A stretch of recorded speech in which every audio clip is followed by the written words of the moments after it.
اعوذ باللہ من الشیطان الرجیم بسم اللہ الرحمن الرحیم الحمد للہ رب العالمین والصلاة والسلام علی سید الانبیاء والمرسلین وعلی اہل بیتہ الطیبین الطاہرین وصحبہ المنتجبین۔ قال امیر المؤمنین علی بن ابی طالب علیہ الصلاة والسلام: فقد نبذ الكتاب حملته وتناساه حفظته، فالكتاب يومئذ وأهله منفيان قريضان، وصاحبان مصطحبان في طريق واحد لا يؤويهما مؤو، فالكتاب وأهله في ذلك الزمان في الناس وليس فيهم، ومعهم وليس معهم، لأن الضلالة لا توافق الهدى وإن اجتمعا۔ جہاں سے ہم نے کل اس خطبے کا بیان کا سلسلہ روکا تھا، وہیں سے آگے اس کو بڑھاتے ہیں۔ اس خطبے کے مطابق یہ جو الفاظ میں نے آپ کے سامنے پڑھے، ان کا ترجمہ علامہ مفتی جعفر حسین اعلی اللہ مقامہ نے اس طرح سے کیا ہے: چنانچہ قرآن کا بار اٹھانے والے اسے پھینک کر الگ کریں گے، یعنی اپنے وجود سے جدا کر دیں گے، اور قرآن کو حفظ کرنے والے اس کی تعلیم کو بھلا بیٹھیں گے۔ تعلیم انہوں نے بریکٹس میں لکھا ہے، یعنی ویسے ان کو قرآن یاد ہوگا، حافظ ہوں گے، بہت زیادہ حفاظ ہوں گے، لیکن تعلیمات قرآن نہیں ہوں گی، بھول جائیں گے۔ اور قرآن والے بے گھر اور بے در ہوں گے۔ کون ہیں قرآن والے؟ ساری امت میں سب سے بڑھ کر رسول اللہ کے اہل بیت اطہار ہیں۔ گویا کہ مولا علی علیہ السلام یہ بتا رہے ہیں کہ میرے جانے کے بعد اللہ کے رسول کے جو اہل بیت ہوں گے، مولا علی کی اولاد، وہ مظلوم ہو جائیں گے۔ قرآن اور قرآن والے بے گھر اور بے در ہوں گے، اور ایک ہی راہ میں ایک دوسرے کے ساتھی ہوں گے، لیکن انہیں کوئی پناہ دینے والا نہیں ہوگا۔ لوگ قرآن کریم اور قرآن کریم کے حقیقی وارثوں کو تنہا چھوڑ دیں گے۔ کیا مطلب؟ قرآن کا ظاہری جسم تو رہ جائے گا لوگوں کے درمیان، لیکن جو قرآن کی تعلیمات ہیں، جو قرآن کے احکامات ہیں، وہ ترک کر دیے جائیں گے، اور اہل بیت اطہار علیہم السلام جو کہ حقیقی قرآن والے ہیں، وارثان قرآن ہیں، وہ بھی تنہا ہو جائیں گے۔ وہ لوگوں میں ہوں گے، یعنی قرآن اور اہل قرآن، یعنی قرآن اور اہل بیت بظاہر لوگوں میں ہوں گے، مگر ان سے الگ تھلگ ہوں گے۔ ان کے ساتھ ہوں گے مگر بے تعلق ہوں گے، ساتھ ہوں گے، اسی معاشرے میں رہ رہے ہوں گے، لیکن گویا کہ ساتھ نہیں ہے اس معاشرے کے ساتھ، اس معاشرے والوں نے ان کو تنہا چھوڑ دیا۔ ایسا کیوں ہوگا؟ اس لیے کہ گمراہی ہدایت سے سازگار نہیں ہو سکتی، اگرچہ وہ یکجا ہو سکتا ہے ایک زمانے میں مسجد الحرام کے پاس ہی رسول اللہ بھی کھڑے ہوں اور ابو جہل بھی ان کے ساتھ کھڑا ہو، ساتھ نظر آ رہے ہیں، لیکن ہرگز ساتھ نہیں ہے، اس لیے کہ ہدایت اور گمراہی اگرچہ ایک جگہ اکٹھے نظر آئیں لیکن وہ اکٹھے نہیں ہوتے، وہ دونوں ایک دوسرے سے الگ الگ ہوتے ہیں۔ یہ مولا علی علیہ السلام اپنے شہادت کے بعد جو زمانہ آنے والا ہے اس کے حالات بتا رہے ہیں کہ میرے بعد رسول اللہ کے اہل بیت اور رسول اللہ کا قرآن یہ دونوں تنہا ہو جائیں گے۔ ہم نگاہ اٹھا کے دیکھتے ہیں تو ہمیں اہل بیت اطہار علیہم السلام تو نظر آتے ہیں تنہا، مظلوم، شہید کر دیے جانے والے، لیکن قرآن کریم اس کا تو کسی نے انکار نہیں کیا۔ قرآن کو تو نہیں مثلا پھاڑ کے پھینکا امت والوں نے۔ پھر کیا مطلب ہے کہ مولا فرما رہے ہیں اس دن کتاب اور اہل کتاب، یعنی جو حقیقت میں کتاب والے ہیں، کتاب کے وارث ہیں، وہ منفیان قریدان، منفی کہتے ہیں جس کو مثلا نکال دیا جائے کہیں سے، اور تریدان جسے دھتکار دیا جائے کہ ہمارے قریب نہیں آنا، یہ حالت ہوگی قرآن کی بھی اور اہل قرآن یعنی اہل بیت اطہار علیہم السلام کی۔ اور وہ دونوں صاحبان مستحبان، دو ایسے ساتھی جو ایک دوسرے کے ساتھ ہیں، فی طریق واحد، ایک ہی راستے پر چلے جا رہے ہیں، لا یؤویہما مؤون، کوئی پناہ دینے والا ان کو پناہ نہیں دیتا۔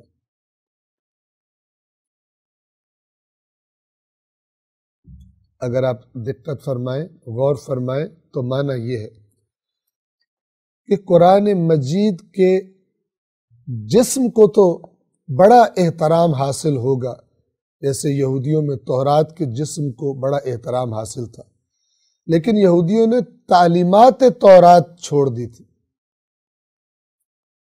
اسی لیے تو انبیاء کو قتل کر دیا کرتے تھے۔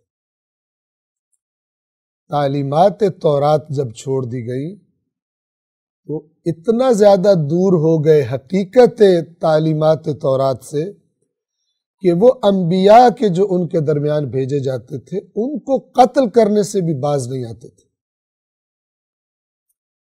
اور بڑی شباہت ہے اس میں اہل بیت رسول کے ساتھ جو کچھ ہوا، جس میں قرآن تو رکھا لیکن تعلیمات قرآن سے ایسے دور ہوئے کہ وارثان قرآن کو قتل کر دیتے تھے۔ امام حسن علیہ السلام کو زہر دے دیا گیا، امام حسین علیہ السلام کے ساتھیوں سمیت ان کو انتہائی ظالمانہ طریقے سے کربلا میں شہید کر دیا گیا۔ شباہت ہے، اور ہمارے ائمہ علیہ السلام کی روایات میں یہ بات بتائی گئی ہے کہ بنی اسرائیل انبیاء کو قتل کیا کرتے تھے، اور اس امت نے اولاد انبیاء کو، اپنے نبی کی آل کو قتل کیا، وہ آل کے جس کے بارے میں اللہ کے رسول فرما گئے تھے کہ میں تمہیں اللہ کا خوف دلاتا ہوں، اللہ کا خوف دلاتا ہوں، اللہ کا خوف دلاتا ہوں، میری آل کو دیکھنا، میرے بعد ان کے ساتھ اچھا سلوک کرنا، ان کا احترام کرنا۔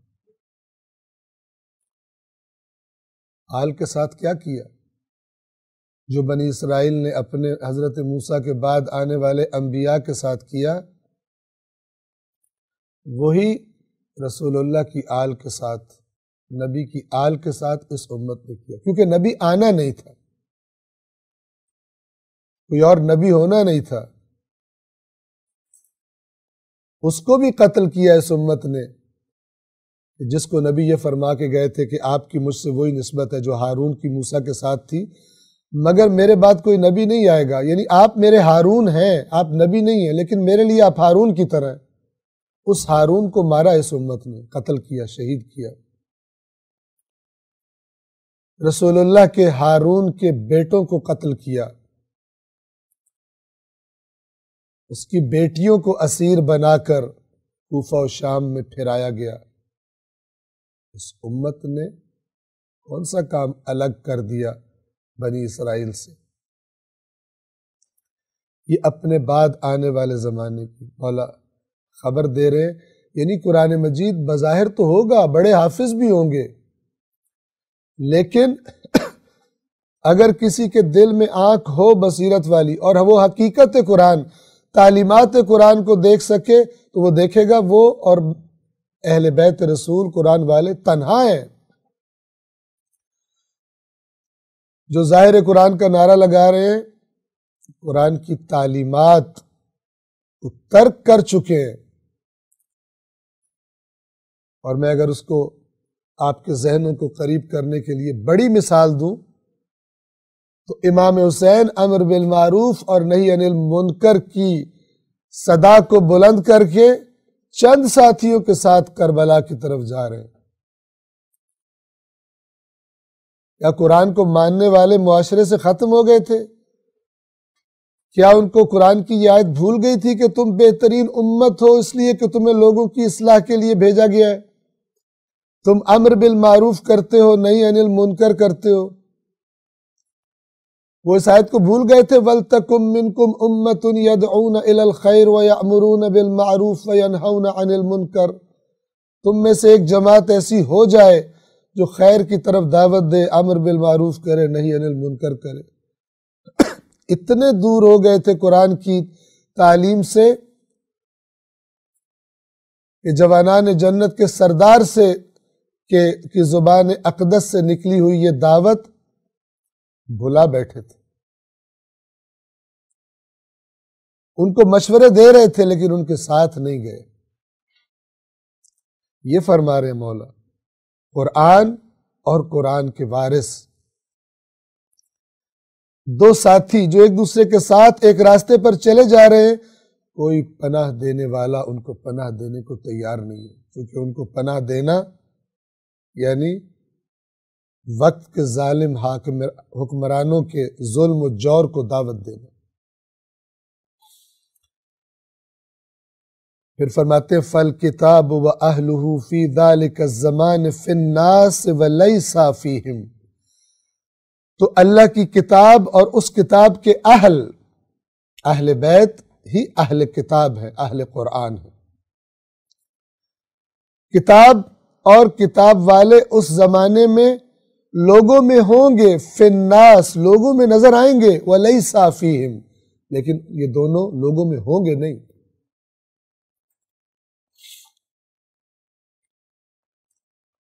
جسم لوگوں کے درمیان دکھائی دیں گے لیکن تنہا ہوں گے، گویا ان کے ساتھ کوئی نہیں ہے، گویا یہ اس معاشرے میں نہیں ہے، کہیں اور سے آئے ہیں، اس معاشرے کا حصہ نہیں ہے، اتنے اجنبی ہو جائیں گے، قرار دے دیے جائیں گے۔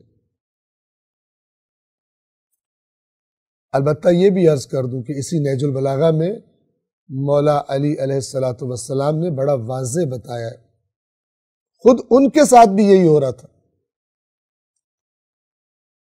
جب فرماتے ہیں کہ اے کاش کوفہ والوں نہ تم نے مجھے دیکھا ہوتا نہ میں نے تمہیں دیکھا ہوتا، نہ تم مجھے جانتے ہوتے نہ میں تمہیں جانتا ہوتا، ہم ایک دوسرے سے ملے ہی نہ ہوتے،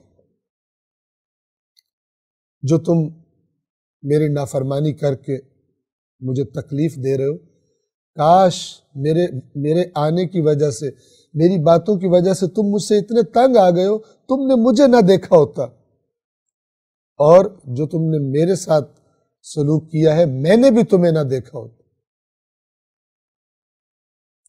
میں نے بھی تمہیں نہ دیکھا ہوتا۔ توجہ کیجیے، بس کتاب اور کتاب والے اس زمانے میں لوگوں کے درمیان ہوں گے، فی الناس لوگوں میں ہوں گے، وَلَيْسَ فِيهِمْ جبکہ در حقیقت نہیں ہوں گے ان کے درمیان، وَمَعَهُمْ اور لوگوں کے ساتھ ہوں گے، وَلَيْسَ مَعَهُمْ جبکہ در حقیقت ساتھ نہیں ہوں گے۔ کیوں ایسا ہے؟ اس لیے کہ فرماتے ہیں لِأَنَّ الضَّلَالَةَ لَا تُوَافِقُ الْهُدَى وَإِنِ اجْتَمَعَ، اس لیے کہ گمراہی ہدایت کے ساتھ موافقت نہیں کرتی، ہمراہی نہیں کرتی، اگرچہ ایک جگہ پر ان کا اجتماع ہو جائے، ایک ہی جگہ پر دونوں کھڑے نظر آئیں، لیکن ہدایت کبھی بھی گمراہی کے ساتھ موافقت نہیں کرتی، اس سے جنگ ہوتی ہے، اس کی مخالفت ہوتی ہے، موافقت نہیں ہوتی۔ اس کے بعد مولا فرماتے ہیں کیا حالات ہوں گے اس زمانے میں؟ فَاجْتَمَعَ الْقَوْمُ عَلَى الْفُرْقَةِ، اب آپ توجہ فرمائیے، پہلا مصداق مولا کے اس کلام کا، مولا کے فوری بعد آ جانے والا زمانہ ہے جس میں اہل بیت اطہار واقعاً مظلوم اور تنہا کر دیے گئے، لیکن اس خطبے میں جن باتوں کی طرف اشارہ کیا جا رہا ہے تا قیامت وہ باتیں، ان باتوں کا معنی قائم اور دائم ہے، یعنی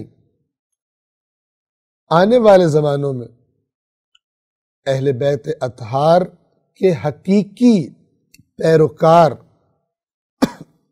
حقیقی ان کے پیغام اور ان کی تعلیمات کا پرچار کرنے والے، اور در حقیقت قرآن مجید کی تعلیمات بیان کرنے والے کہ قرآن و اہل بیت کبھی ایک دوسرے سے جدا نہیں ہو سکتے،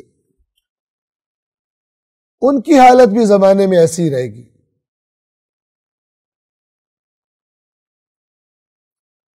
جب قرآن تحریف کر کے سنایا جائے گا لوگ بڑے خوش ہوں گے، بڑے استقبال کریں گے، اور جب قرآن کو اس طرح پڑھا جائے گا جس طرح پڑھنے کا حق ہے تو لوگ کہیں گے یہ تو بڑی گھاٹے والی بات سن لی ہم، کیونکہ جب قرآن کو اس طرح بتایا جائے گا جس طرح بتانے کا حق ہے تو جو اپنے ذہنوں میں وہ تصورات بنا چکے، جو آرزویں وہ قائم کر چکے، وہ آرزویں ان کو خطرے میں نظر آئیں گی، ان کو قرآن اس وقت پسند نہیں آئے گا۔ ہاں، اسی قرآن کی آیات میں ہیرا پھیری کر کے جب بیان کیا جائے گا انہیں بڑا پسند آئے گا۔ خود ان کے اندر صلاحیت اس لیے نہیں ہوگی کہ ان کو پتہ چلے کون ہیرا پھیری کر رہا ہے اور کون سیدھی بات کر رہا ہے، اس لیے کہ وہ خود قرآن سے جدا ہو چکے ہوں گے۔ ہر زمانے کے، آج کے زمانے میں بھی مولا کا یہ خطبہ مولا کے ماننے والوں کو دعوت فکر دیتے۔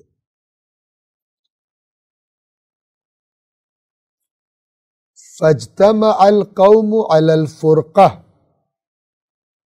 قوم اجتماع کر لے گی جدائی اور تفرقے پر، یعنی قوم کو ایک ہونے پر، اتحاد پر اجتماع کرنا چاہیے تھا، سب متفق ہو جائیں گے کہ متفق نہیں ہونا، لڑنا ہے، تفرقہ کرنا ہے، گروہ میں تقسیم ہو جائیں گی قوم۔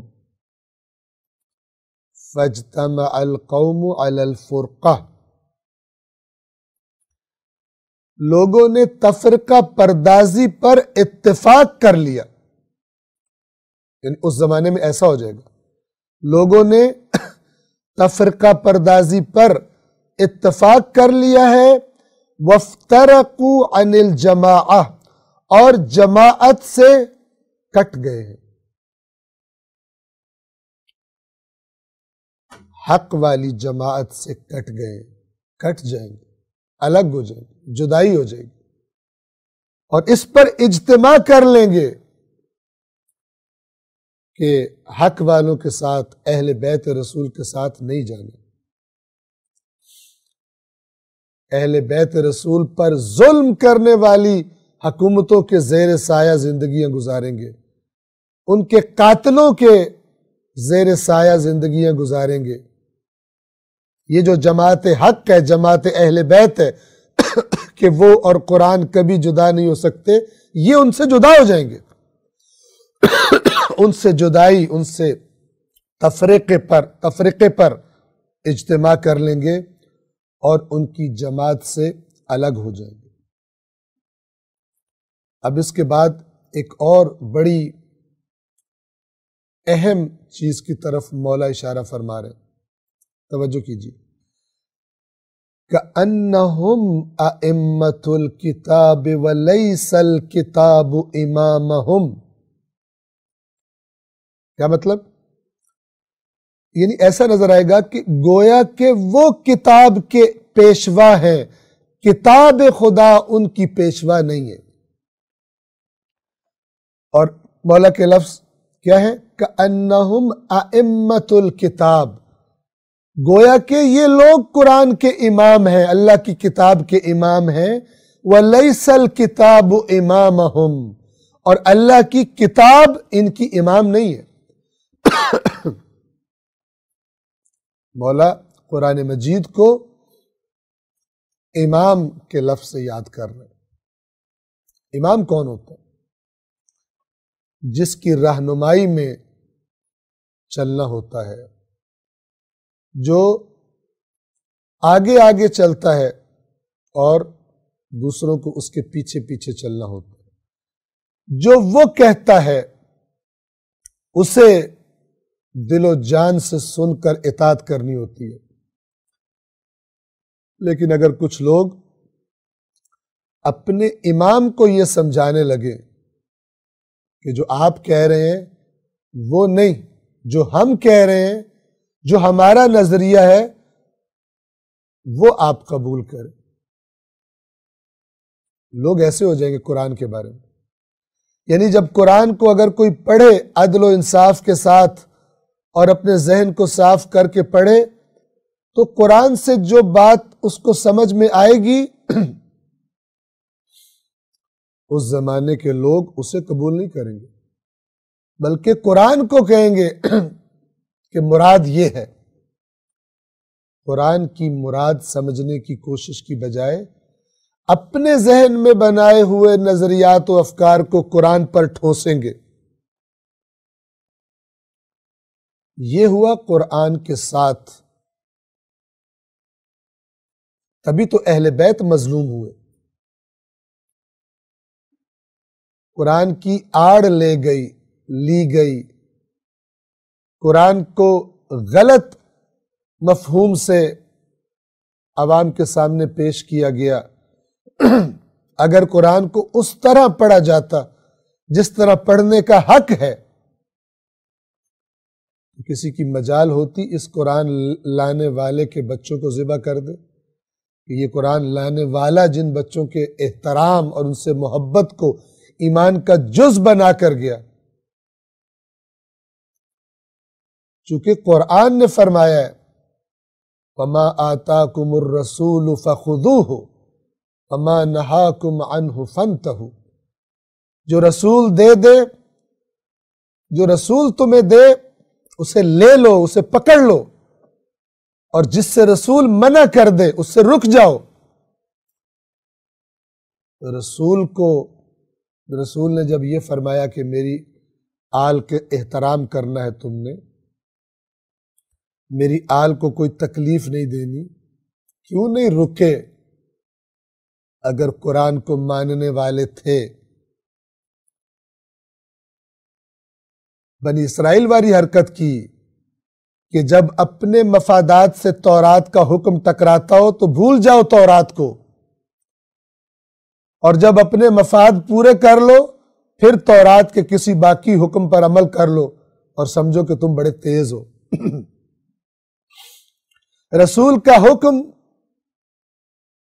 ساری امت پر واضح ہے، اہل بیت سے محبت، اہل بیت کا احترام۔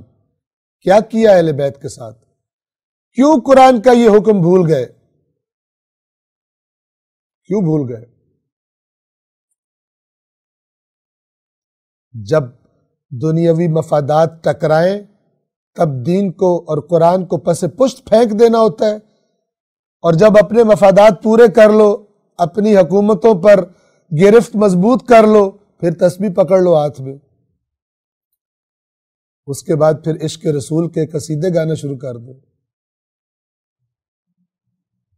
تاکہ لوگ کہیں بڑا عاشق رسول ہے، بڑا محبت رسول کرنے والا ہے، جبکہ اسی رسول کے جگر کے ٹکڑے کو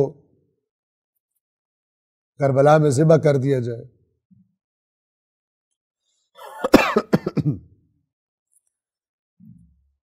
یہ بات کہ گویا وہ کتاب کے امام ہیں اور کتاب ان کی امام نہیں ہے، ہر زمانے کے لیے درس عبرت ہے یہ، اور اس میں مولا اصول بتا رہے ہیں قرآن مجید کی طرف بار بار۔ آپ توجہ کریں اس خطبے کے شروع سے، بنیادی جو توجہ کا مرکز ہے وہ قرآن ہے۔ اس خطبے میں رسول اللہ کو بھیجا اللہ نے تاکہ بتوں کی عبادت سے نکال کر ایک اللہ کی عبادت کی طرف لوگوں کو لے جائیں، اور شیطان کی اطاعت سے نکال کر اللہ کی اطاعت میں لے آئیں، ایک ایسے قرآن کے ذریعے سے جس کو اللہ نے واضح اور محکم کر دیا ہے۔ یہ جو اہل بیت سے انحراف ہوا یہ بے عین ہی قرآن سے انحراف ہے۔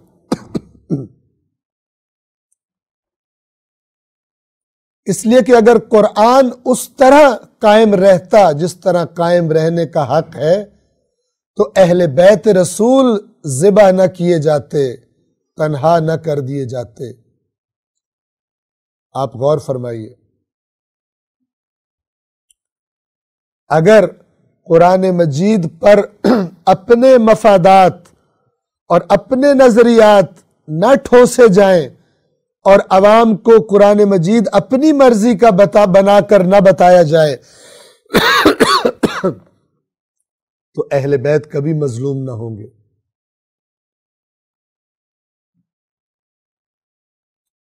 کیا ایسا کچھ لوگوں نے کیا تاریخ میں، اور ایسا لوگ آج بھی کرتے،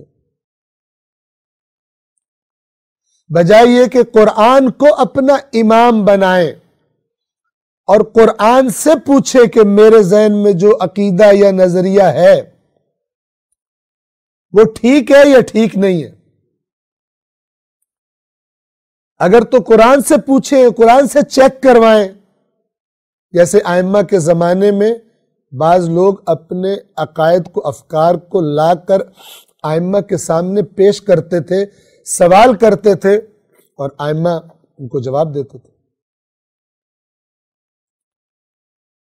آج جب ائمہ ہمارے درمیان نہیں ہے، قرآن مجید موجود ہے۔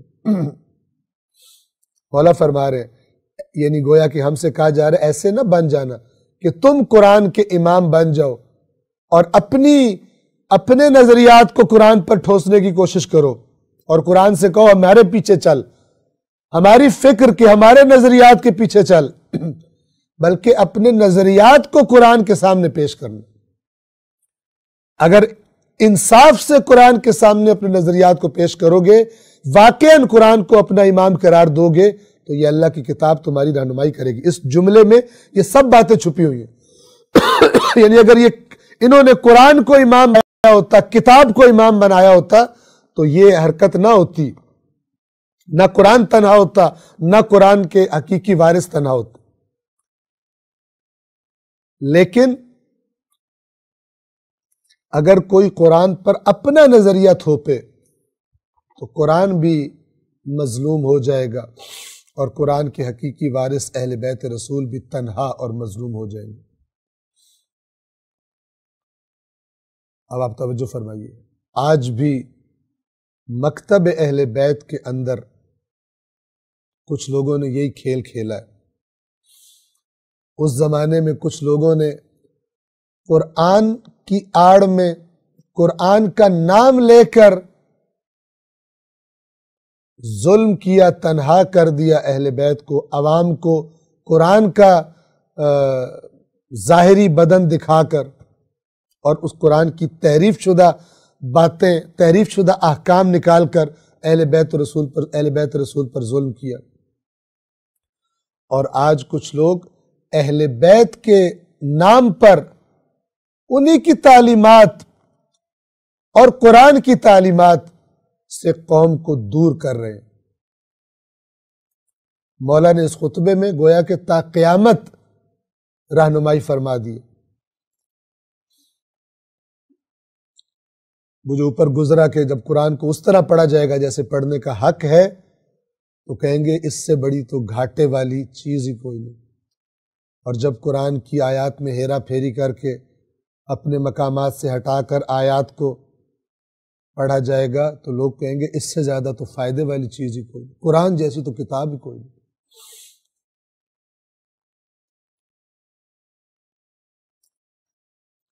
حقیقت اس کو دکھائی دے گی جو حدیث ثقلین پر حقیقت میں عمل کرے، اور وہ ہے قرآن مجید اور اہل بیت جو کبھی ایک دوسرے سے جدا نہیں ہو سکتے۔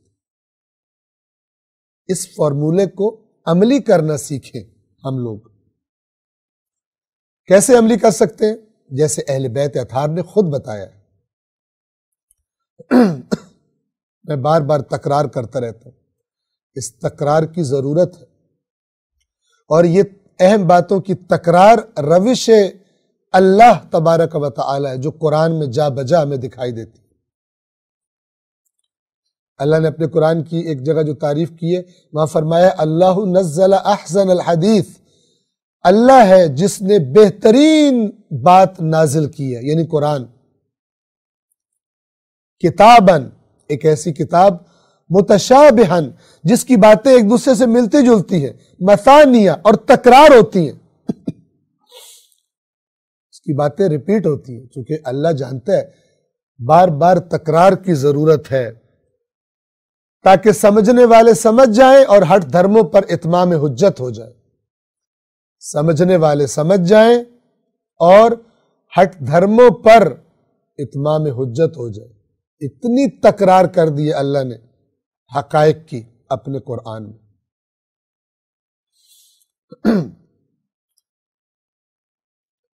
یہ معنی ہے اس کا۔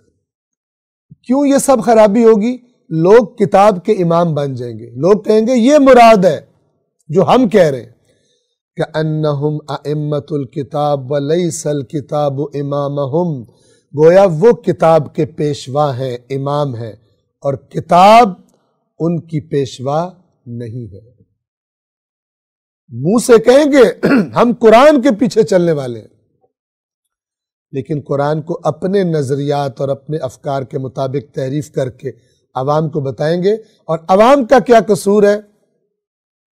عوام نے ان کے پروپیگنڈے والا تحریف شدہ پیغام تو سنا ہوگا، لیکن خود اللہ کی کتاب سے کٹے ہوئے ہوں گے، خود اللہ کی کتاب سے کٹے ہوئے ہوں گے، اس کے پیغام سے، اس کی تعلیم سے کٹے ہوئے ہوں گے۔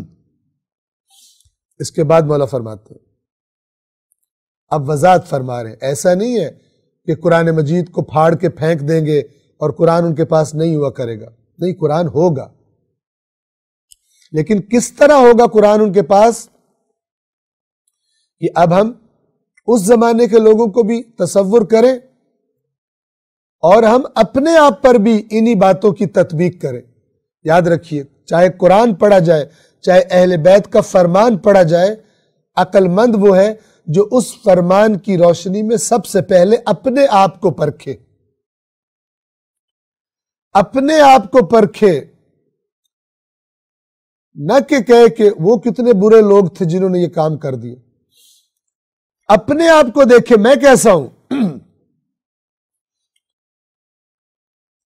فرماتے ہیں، مولا فرماتے ہیں فَلَمْ يَبْقَ عِنْدَهُمْ مِنْهُ إِلَّا اسْمُهُ، نہیں باقی رہے گا ان کے پاس اس میں سے، یعنی قرآن میں سے، سوائے اس کا نام، نام قرآن کا رہ جائے گا۔ وَلَا يَعْرِفُونَ إِلَّا خَطَّهُ وَزَبْرَهُ، اور وہ صرف اس کے خطوط اور نقوش کو پہچانتے ہوں گے، یعنی قرآن کے الفاظ کو پہچانتے ہوں گے، یعنی صرف ظاہری طور پر پڑھیں گے، اس کو ظاہری طور پہ دیکھا کریں گے، وہ ان سے کیا کہہ رہا ہے قرآن انہیں کچھ پتہ نہیں ہوگا۔ توجہ فرمائیے، ان کے پاس قرآن کا صرف نام رہ جائے گا. یہ ہم اردو میں بھی کہتے ہیں یہ نام کا مسلمان ہے، کام کا نہیں ہے، نام ہی ہے اس کا بس، حقیقت میں نہیں ہے. یہ فرما رہے قرآن کا نام رہ جائے گا، یعنی قرآن پر عمل باقی نہیں رہے گا ان میں. اور قرآن کی یعرفون یہ وہی لفظ ہے جس سے معرفت کا لفظ نکلتا ہے، یعنی قرآن کے بارے میں اور کوئی ان کی معرفت نہیں ہوگی، کوئی ان کی سمجھ اور شناخت نہیں ہوگی سوائے یہ کہ قرآن کے لفظوں کو اور قرآن کے نقوش کو پہچانتے ہوں گے. یعنی کہیں اگر گزرتے ہوئے کسی پورٹریٹ پر یا کسی دیوار پر قرآن کے حروف لکھے ہوئے ہیں، ان کو لگے گا کہ یہ قرآن لکھا ہوا ہے. یا ہم کہیں کہ ظاہر قرآن کو پڑھیں گے، تلاوت کیا کریں گے، لیکن پہچان لیں گے کتابی شکل میں، اس کے متن کو پہچانتے ہوں گے، لیکن یہیں پہ ان کی معرفت ختم ہو جائے گی. وہ مقصد جس کے لیے قرآن اللہ تبارک و تعالی نے نازل فرمایا ہے، اس کا کچھ نہیں بچے گا ان کے پاس.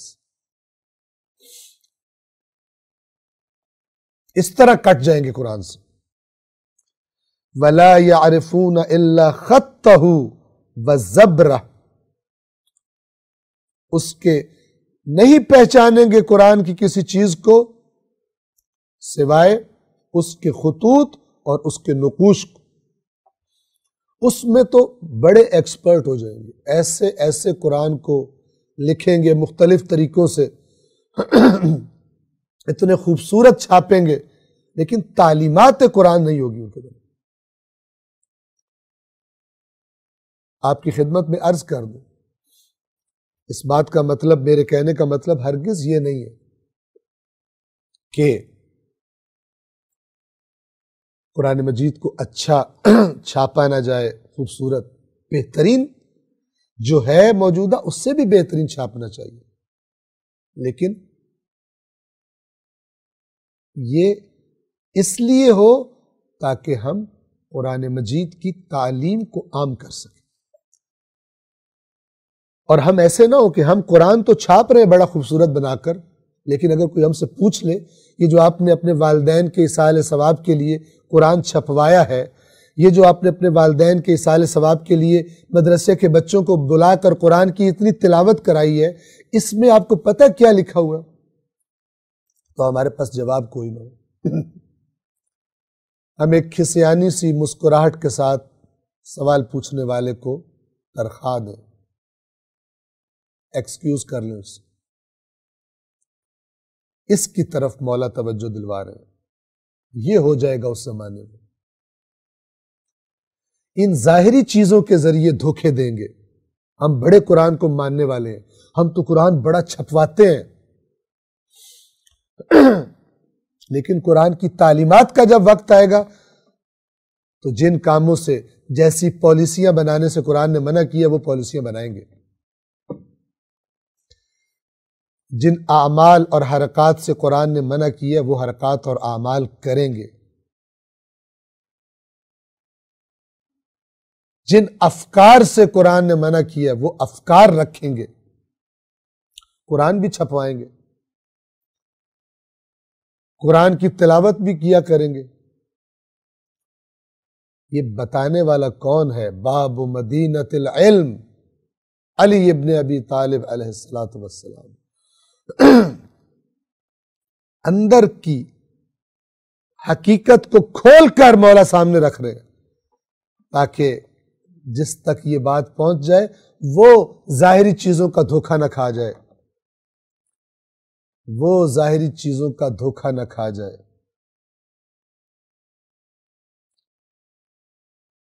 بس فرما رہے ہیں ان کے پاس تو صرف قرآن کا نام رہ گیا ہے اور صرف اس کے خطوط اور نقوش کو پہچان سکتے ہیں. یہ تو سلوک ہوا قرآن کے ساتھ، یعنی روح قرآن چھوڑ دی گئی، جس میں قرآن کو بڑا پہچانتے ہیں. اور مولا فرما رہے ہیں وَمِن قَبْلُ، اور اس سے قبل یعنی قرآن کو اپنی مرضی کے طریقوں میں ڈھال کر، تاکہ لوگ ان حکمرانوں اور ان بے ایمانوں کے اعمال پر اعتراض نہ کریں، یہ چاہتے ہیں کہ قرآن اس طرح کر کے پیش کیا جائے کہ لوگ ہمارے خلاف نہ اٹھیں، ان کے اندر سے امر بالمعروف اور نہی عن المنکر کا جذبہ روح نکل کے رہ جائے، اس طرح قرآن کو پیش کیا جائے عوام پر۔ ایسا کرنے کے لیے ضروری ہے کہ ان لوگوں کو قتل کر دیا جائے، ان لوگوں کو منظر عام سے ہٹا دیا جائے جو قرآن کو اس طرح پیش کرتے ہیں جس طرح پیش کرنے کا حق ہے۔ اور وہ کون تھے اس زمانے میں؟ رسول اللہ کے اہل بیت، جنہوں نے نہیں کمپرومائز کیا ان سے۔ توجہ فرمائیے، وَمِن قبل، اور اس آنے والے دور سے پہلے، یعنی جو انہوں نے قرآن کو بالکل اس کی تعلیمات کو تحریف کر دینا ہے تاکہ ان کی حکومتوں کا جواز پیدا ہو جائے، اور لوگ قرآن کے اندر جو قیام ہے فاسقوں اور فاجروں کے خلاف، اور جو امر بالمعروف اور نہی عن المنکر کو قرآن نے اس امت کے بہترین امت ہونے کا سبب بتایا ہے تاکہ وہ روح نکل جائے امت سے، اس طرح قرآن کے ساتھ کھیلنے سے پہلے ان کے لیے ایک اور کام کرنا ضروری تھا، اور وہ یہ کہ جو قرآن کو کما حقہ بتانے والے ہیں ان کو پہلے ختم کیا جائے معاشرے سے۔ مولا فرما رہے ہیں اور اس آنے والے دور سے قبل کیا کر چکی ہوں گے؟